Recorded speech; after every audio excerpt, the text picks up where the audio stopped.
Welcome back to Fire God's Presence. I pray, yes, you that is watching me, that you have remained strong in the Lord and faithful above all things. And today we are covering God's love letter to you, which is the part 10 of the relationship series, and is the last part. We have covered several topics in regarding relationship for singles, and then we ended up in husbands, wives, and now is the final love God's love letter to you as a single person and a marriage that is struggling right now. God has two letters. I'm going to go ahead and read the first portion for the singles, and then the other one will be for the couples that are in marriage that are struggling. There's a word of hope for you. Oh, so I'm going to go ahead and start. It says, I am speaking to your heart, my child. I know the waiting and the anticipation of your future spouse has you questioning if I am listening to the petitions of your heart, but I want to assure you that I am working behind the scenes. I am very intentional in what I am preparing for you, and the time it must be presented to you. That time it must come to pass, that spoken word, that promise you hold dear to your heart. I want you to I want you to rest in who I am. I am a man that doesn't lie and he keeps his promises. I don't want your heart to grow weary in the waiting, because it can push you out of position to where I need you to be in a particular time. The obedience to my voice, direction, and leading is what will bring everything all together for you. It's in that precise moment when things will collide and fall into place by my divine timing. Don't run ahead of my plans for lack of understanding. I want to I want you to rejoice in the waiting, because it lets me know your heart towards me. It's a heart that's connected to the one that gives you the promise, the desire of your heart, and not solely to the promise itself. You have come a long way. You have grown so much. You have given yourself to me without no reservations. I have enjoyed the time we have spent together, and the time to let you go and join you with my son or daughter has come in this season in your life. You have been prepared on how to handle their heart. You have been taught on how to be their helper and bring the best in them. You will bring things out of them that have been not fully discovered yet in them. Through the wisdom I place within you in our time together in the secret place, you will be my extension of the love they need. My love I will pour out to them through you. You are a vessel that I have cleaned and perfected these years. There's no contamination in you. You will be the water that will satisfy their thirst. My spirit in you will satisfy their desires and longings as I unite you both to become one. You will no longer wonder why the way was so long after you both come together and share with each other your stories, your past. You will see then why the waiting was necessary and intentional in both coming together. I am giving you both what you both need in each other. You both are my precious treasures that I have been hiding from the world for such a time as this. My signature of approval of this union has my favor written all over. When the world and the people see this union, they will know there's a God that's able to do more than what we think or imagine. This union will have so much of my glory that will heal many other unions. The gifts and the talents you both share are uniquely for my glory. You both are about to enter into a covenant that will take your ministries to another level. Preparation was needed for this level of my glory I am releasing through each other to the world. I have put together a union where you both will find rest in each other. Find rest in each other after so much pain, loss, and loneliness at times. It is a time to rejoice, for the awaited time has arrived in this season. Get ready to receive it and embrace it, my child. Abba, Father. So that is the portion for the singles. As I was, like I said, praying to God, how we were going to be handling this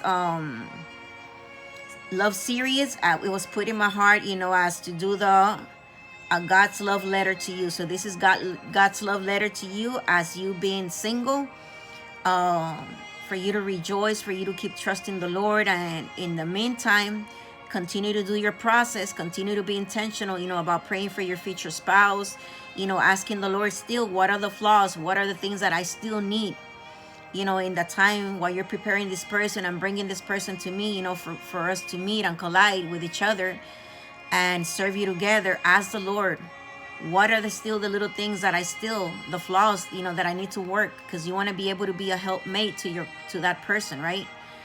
You want to be intentional for God to continue working still until the timing, that perfect timing that God has for you, because what did we say? That He's a matchmaker.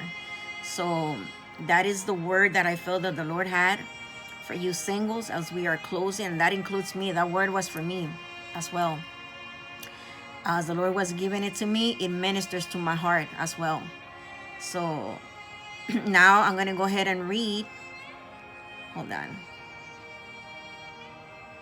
The portion for the ones that are married and you're struggling in a marriage right now. The Lord has a word for you of hope.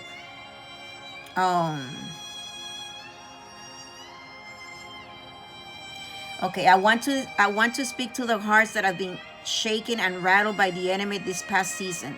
The turbulence and the avalanche that came your way has left many of you in a state of feeling hopeless in these unions. For some of you, there were some blows that the enemy threw your way that caught you off guard. It made the road ahead feel unbalanced, but I come to speak a word of life in your life, my son and daughter. The enemy came to steal, kill, and destroy your union. Many of these attacks were while you slept over, while while you should have been praying and being on the defense over your union.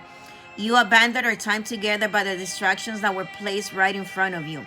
You allowed the enemy to take you off your position of authority I once gave you. You allowed him to enter into your marriage for lack of concern and discernment.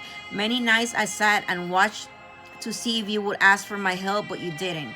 Your pride made you think you could fix this on your own, but I think it's time you realize you need my help in picking up the pieces of this union. It's time you allow me to step in and help you fix the mess you find yourself into.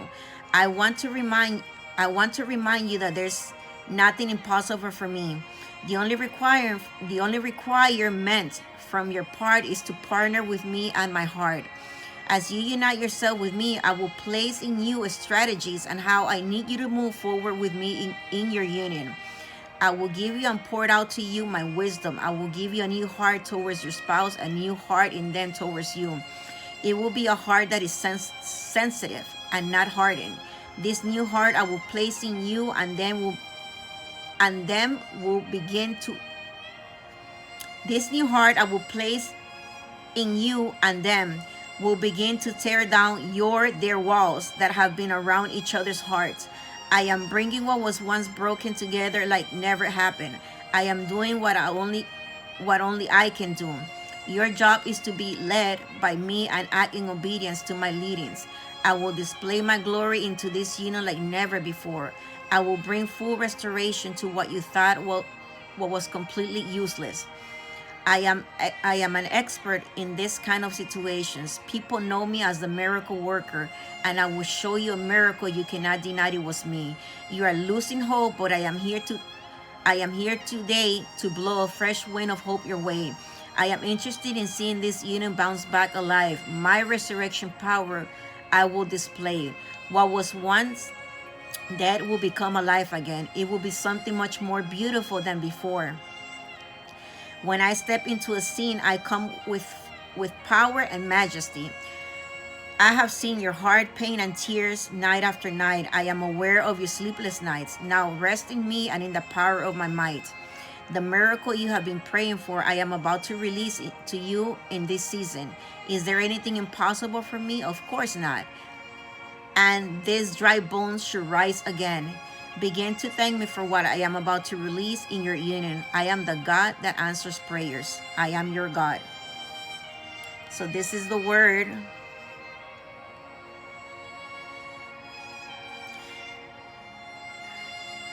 So this is the word that I felt that the Lord had, and this is the way that I was being led, to end this relationship series. I know that it's been a while, but a lot of you, a lot of us, in reality, we have been very intentional, in allowing God to prune us, allowing God, to mold us. We have been very open, to God, and we have been very sincere to God, not withholding anything in this process, even though it has been rough, even though it has been hard, and it has been a process of sometimes of just being lonely at times. But in that loneliness, what God was teaching us, it was for us, to learn to walk this walk, with Him hand in hand. That way He can teach us, that He is our provider, He is our friend, He is our teacher, He is our protector. That a lot of the times, we're seeking things, from people, all around, and we are the last person that we ever think about sometimes, or even inviting into situations, is God. And then God, was through this relationship series, was also giving us a hard check, because a lot of the times, the things that we're praying for, we're not even prepared. We have thought about the promise so much, but we have not even bothered at times to ask the Lord, prepare us for the blessing that He has for us. And I pray to God that this relationship series, which it was 10 parts, and today was the last one, it opened your eyes, to the things that maybe you're not doing, or the things that you can better, while the Lord is preparing that future spouse for you, as the Lord is preparing that future spouse for myself as well. Because everything that it was said in this relationship series, are things that God has ministered to me, and it still continues to minister to me in my secret place. And it's a preparation, so that way, when that person comes, we could give our best. We don't have to be so broken that we can actually destroy that person, and we will never feel, like I said, in the video, that is a blessing from the Lord, because we have waited, we have consecrated ourselves. The Lord has been able to, given us a heart, of purity, to Him first, and then a heart of purity, even with our bodies, as we're taking care of this temple, being intentional, waiting for that person. So I wanted to go ahead and share, this little thought that I was having as we end up like this series. And like I said, continue to be in the presence of God, because the more that you're in the presence of God, remember, God is your first ministry. As you minister to God, God is ministering to you, and God is ministering to you, you're going to be able to pour out to that spouse, to that wife, or to that future husband. If you are not in the presence of God, you're not going to be able to pour out anything at all to that person. Having a relationship with the Lord is the most thing that you could ever invest in your time, to be intentional, not just give Him crumbs, but give yourself the best that you are, the best that you can be. Give it all to God first, and then from you giving yourself to God first, He will make sure that everything else works, whether it's relationship, whether it's work, whatever it is. God is intentional about our needs, and not just physical needs, our emotional needs as well. So I'm gonna leave you with this little message, and I'll see you next time. Bye.